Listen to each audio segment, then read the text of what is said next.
前方可是银河领主。风之主，小心顶层的存在之一。顺路，那么机会拦住他！迟了。配合老东西，要么接受传承。我也听说过，不和无这个时刻，机会，一起战斗！皆去死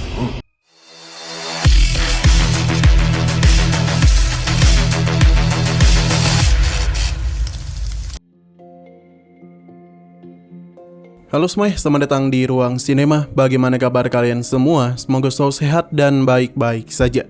Pada hari ini kita akan kembali melanjutkan spoiler Penakluk Bintang berdasarkan cerita novelnya. Tanpa berlama-lama, langsung saja kita mulai alur cerita novelnya. Karena memiliki tujuan yang sama, Lo Fang bersama Lu Chong Master, keduanya memutuskan melanjutkan perjalanan bersama. Beberapa hari kemudian, mereka akhirnya tiba di lokasi dan langsung dibuat terpukau oleh pemandangan di depan. Dari dalam rawa hitam yang luas, perlahan muncullah sebuah kapal besar berwarna putih pekat. Ukurannya mencapai miliaran kilometer. Sementara cairan hitam terus mengalir dari badan kapal ke dalam rawa. Kemunculannya membuat seluruh Flame Ice Region terus bergetar. Di sekitar kapal itu ternyata sudah berkumpul beberapa kekuatan besar, termasuk Shadow Dust Master dan Searcher Spirit Master dari Divine Heiress. Semua ahli yang hadir hanya bisa menyaksikan kapal besar itu dan penuh keterkejutan. Saat melihat bentuk kapal itu dengan jelas, Lo Fang langsung mengenalinya. Kapal itu ternyata adalah Boat of Moselum, sebuah benda legendaris yang hanya tercatat dalam berbagai catatan kuno Universe Ocean. Konon, tempat itu merupakan makam bagi banyak ahli besar dari masa lampau. Meski telah lama dikenal sebagai legenda, sangat sedikit orang yang benar-benar pernah melihat kemunculannya. Yang membuat Boat of Moselum begitu terkenal bukan hanya karena misterinya, tetapi juga karena diyakini menyimpan berbagai harta dan warisan yang ditinggalkan oleh para ahli kuno. Banyak masyarakat alam semesta pernah mencoba memasukinya, namun hampir tidak ada yang benar-benar memahami seluruh rahasia yang tersembunyi di dalam kapal itu. Kini melihat Boat of Moselum muncul tepat di hadapannya, Lo Fang sadar bahwa dirinya sedang menghadapi sebuah kesempatan yang mungkin hanya muncul sekali sepanjang hidup. Namun di saat yang sama, ia juga mengetahui bahwa semakin besar peluang yang menanti, semakin besar pula bahaya yang akan mengikutinya. Kemunculan harta kuno ini membuat semua pihak berhati-hati. Tidak ada seorang pun yang mengetahui cara merebut kepemilikannya. Berbagai legenda memang telah beredar selama bertahun-tahun, tetapi hampir tidak ada yang benar-benar memahami rahasia perahu Moselum. Lo Fang pun menyadari bahwa memaksakan diri tanpa pengetahuan hanya akan membawanya pada kegagalan. Karena itulah dia memilih mencari informasi dari Master Lu Chong. Sesuai kesepakatan, Lo Fang bersedia bekerjasama untuk sementara waktu dan mengikuti arahan Lu Chong selama mereka belum memperebutkan harta ini secara langsung. Keduanya memahami bahwa ketika saatnya tiba, setiap orang akan mengandalkan kekuatan masing-masing. Dari penjelasan yang diterimanya, Lo Fang akhirnya mengetahui asal-usul perahu Moselum, kapal itu bukanlah harta karun biasa, melainkan peninggalan dari sebuah peradaban kuno yang jauh lebih maju daripada siapapun yang hidup di laut semesta saat ini. Peradaban tersebut bahkan mampu menciptakan berbagai benda luar biasa hingga sekarang tidak dapat digerakkan oleh makhluk manapun. Berbeda dengan harta sejati biasa, perahu Moselum tidak dapat diakui sebagai milik seseorang, hanya dengan meninggalkan jejak kehidupan. Siapapun yang ingin menguasainya harus memasuki bagian dalam kapal dan menemukan inti pengendalinya. Masalahnya, inti tersebut berbeda pada setiap perahu Moselum, sehingga pengalaman dari kapal lain hampir tidak berguna. Lu Chong juga menjelaskan bahwa tidak ada cara untuk memaksa masuk ke dalam kapal. Semua orang hanya bisa menunggu hingga pintu kapal terbuka dengan sendirinya. Ada kapal yang langsung membuka pintunya setelah muncul sepenuhnya, tetapi ada juga yang membutuhkan waktu sangat lama sebelum akhirnya bisa dimasuki. Kesabaran menjadi satu-satunya pilihan. Selain itu, Lo Fang mengetahui fakta penting lainnya. Setiap perahu Moselum hanya dapat membawa maksimal 36 ahli memasuki. Setiap perahu Moselum hanya dapat membawa maksimal 36 ahli memasuki makam kuno yang menjadi tujuannya. Namun setelah memasuki makam tersebut, kapal itu akan pergi dengan sendirinya. Artinya, siapapun yang berhasil menguasai perahu Moselum tetap harus kehilangan kapal itu setelah perjalanan dimulai. Kesempatan untuk menggunakannya hanya ada satu kali. Sementara Lo Feng terus mencerna semua informasi itu. Perahu Moselum perlahan terus naik ke dasar rawa hitam. Kemunculannya menarik perhatian semakin banyak kekuatan besar di samudra semesta. Berbagai kelompok mulai berdatangan, termasuk sekolah dewa leluhur dari era reinkarnasi pertama. Disusul klan Tengkorak dan klan Mata Surgawi. Masing-masing datang membawa harta istana mereka sendiri dan bersiap memperebutkan kesempatan langka itu. Salah satu ahli bahkan langsung mencoba membuat kapal itu mengakui sebagai pemilik dan meninggalkan jejak kehidupan. Namun usahanya itu berakhir sia-sia. Kegagalan itu justru membuktikan bahwa legenda mengenai perahu Moselum memang benar. Kapal tersebut tak bisa diakui menggunakan cara biasa. Walaupun beberapa kelompok saling mengejek dan mempertontonkan permusuhan lama mereka, tidak ada satupun yang berani bertindak gegabah. Semua orang memilih menunggu sambil mengawasi kapal besar itu dan penuh kewaspadaan. Tidak ada yang menjadi orang pertama yang melakukan kesalahan. Setelah menunggu selama setengah bulan, akhirnya perahu Moselum sepenuhnya telah keluar dari rawa hitam. Tubuh kapal yang megah kini melayang di udara. Sementara pintu kabinnya mulai bergetar pelan. Getaran itu menandakan bahwa saat yang telah ditunggu-tunggu akhirnya tiba. Lucong segera bergerak lebih dahulu, diikuti Lo Feng yang tetap berada di belakangnya. Melihat tindakan itu, seluruh kelompok lain langsung menyadari bahwa momen memasuki kapal telah dimulai. Mereka segera membakar kekuatan ilahi masing-masing, mendorong harta istana mereka hingga mencapai kecepatan maksimum, lalu melesat menuju perahu Moselum. Dalam sekejap, ketenangan yang sebelumnya menyelimuti wilayah es api berubah menjadi perlombaan besar. Semua ahli terkuat dari berbagai kekuatan berlomba menjadi yang pertama mencapai pintu kapal itu. Tidak ada yang tahu rahasia apa yang menunggu di balik pintunya.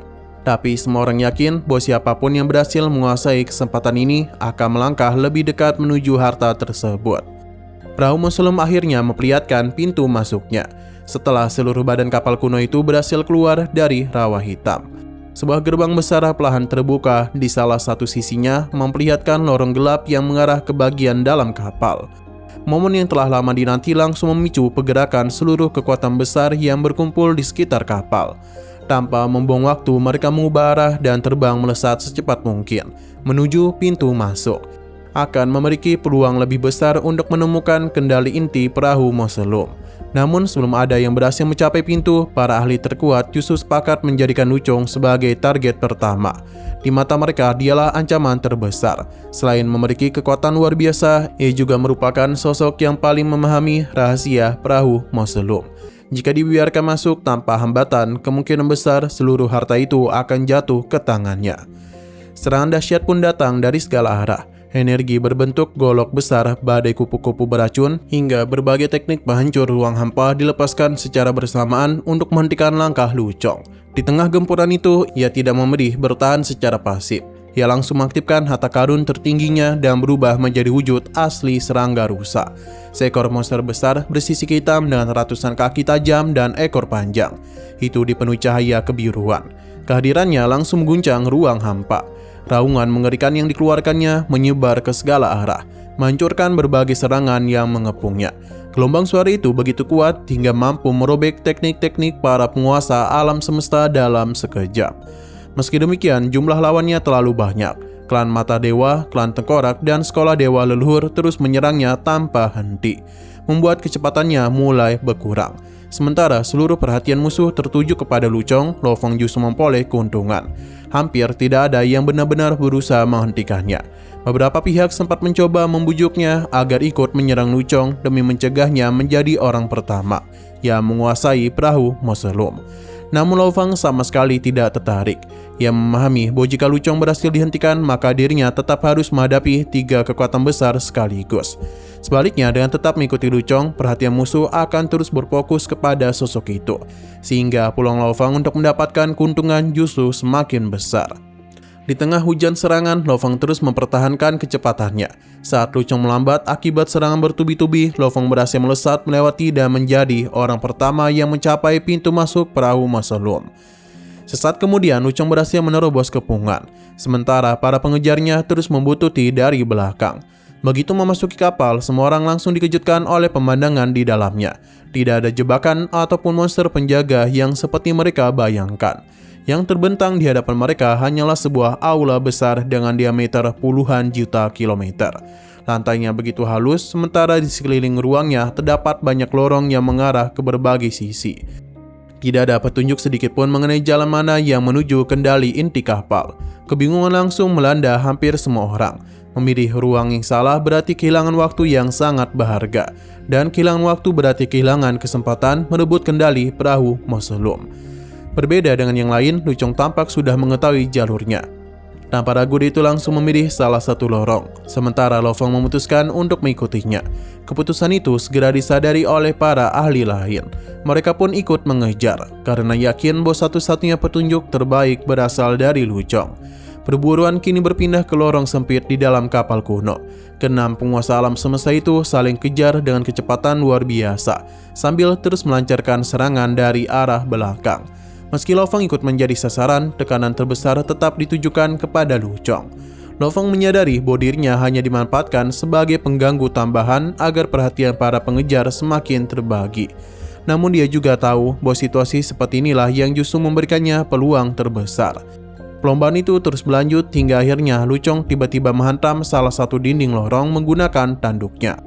Benturan keras itu langsung memicu mekanisme tersembunyi. Sebuah gerbang besar jatuh dari atas dan menutup lorong tepat di belakang mereka, memisahkan Lo Fong dan Lu Chong dari para pengejar.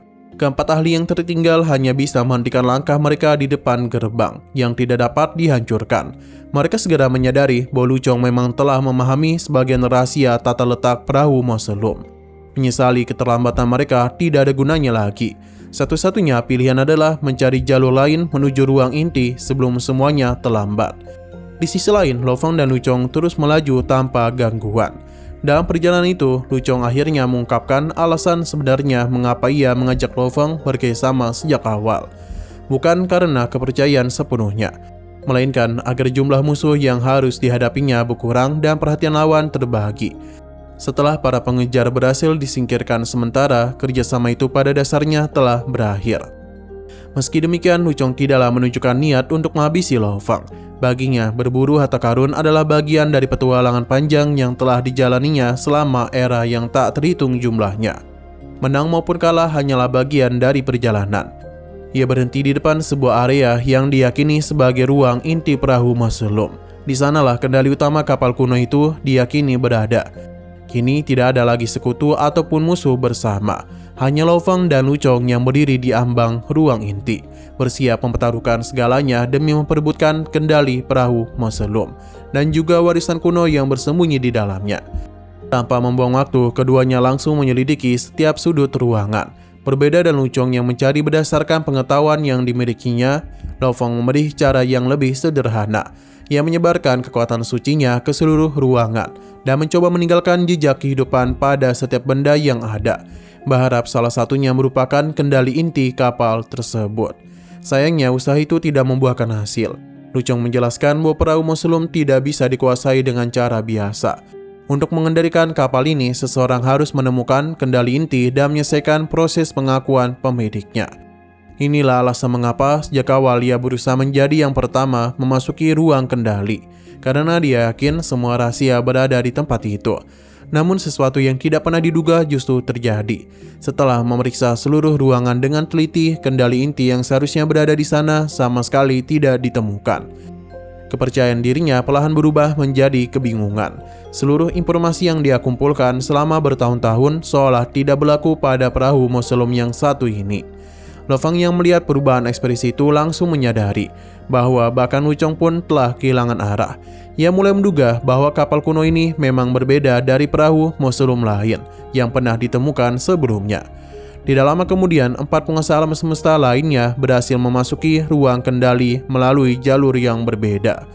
Begitu tiba, mereka segera menggunakan berbagai metode untuk mencari kendali inti. Namun hasilnya tetap sama. Seluruh ruangan telah diperiksa, tetapi tidak ada satupun benda yang menunjukkan tanda sebagai pengendali utama kapal. Saat semua orang diliputi kebingungan, sebuah kekuatan misterius tiba-tiba memenuhi seluruh aula. Di atas singgasana kuno yang berada di ujung ruangan, perlahan muncul sosok pria berambut biru yang tampaknya seperti manusia. Meski hanya berupa rekaman yang ditinggalkan sejak zaman kuno, aura yang dipancarkannya tetap membuat seluruh penguasa alam semesta terdiam. Sosok itu memperkenalkan dirinya sebagai Duandong Riverwu, pewaris ke-192 dari garis warisan Sungai Duandong. Ia mengungkapkan bahwa dirinya telah mengetahui sejak awal bahwa perjalanan terakhirnya kemungkinan besar akan berakhir dengan kematian. Karena itulah sebelum berangkat, dia mengubah perahu Moselum menjadi tempat untuk mewariskan seluruh pengetahuan dan warisan yang dia miliki kepada generasi berikutnya. Ia menjelaskan bahwa kapal ini bukan lagi sekedar alat untuk memasuki alam kuno. Di dalamnya kini terdapat jalur pewarisan yang dipenuhi berbagai ujian berbahaya. Siapapun yang memilih melanjutkan perjalanan harus siap menghadapi tantangan yang semakin mematikan di setiap langkahnya. Semakin dekat seseorang menuju inti warisan, semakin kecil pula peluangnya untuk bertahan hidup. Yang paling mengejutkan adalah kenyataan bahwa hanya satu orang yang berhak memperoleh seluruh warisan Sungai Duandong. Siapapun yang berhasil akan menjadi penerus tunggal dan garis warisan kuno tersebut. Siapapun yang berhasil akan menjadi penerus tunggal dari garis warisan kuno tersebut. Sebaliknya, mereka yang gagal setelah memasuki jalur pewaris tidak akan diberi kesempatan untuk kembali. Kematian akan menjadi akhir bagi semua peserta yang tidak mampu menyelesaikan ujian. Setelah pesan itu berakhir, sosok Duandong Riverwu perlahan menghilang, meninggalkan suasana hening di seluruh aula. Keenam penguasa alam semesta saling memandang dengan perasaan yang berbeda-beda. Kini mereka menyadari bahwa tujuan sebenarnya bukan lagi sekedar merebut perahu Moselum, melainkan memperebutkan warisan kuno yang nilainya jauh melampaui harta tertinggi manapun di laut alam semesta. Di hadapan mereka kini terbentang sebuah pilihan besar, mundur dan menyelamatkan nyawa, atau melangkah maju menuju jalur pewaris dan mempertaruhkan segalanya demi kesempatan menjadi satu-satunya pewaris dari warisan legendaris Sungai Duandong. Nah, sayang sekali lagi seru-serunya spoiler pada hari ini pun harus bersambung dulu. Oke, sekian dulu pada video kali ini. Untuk video selanjutnya akan segera hadir. Jadi bagi kalian yang mengikuti series ini, langsung saja klik subscribe dan aktifkan loncengnya. Terima kasih yang sudah menonton video sampai habis. Jika kalian suka pada video ini, klik like dan share ke teman-teman kalian tentang channel ini. Dan ditunggu aja kelanjutannya. Oke, sampai jumpa di video selanjutnya.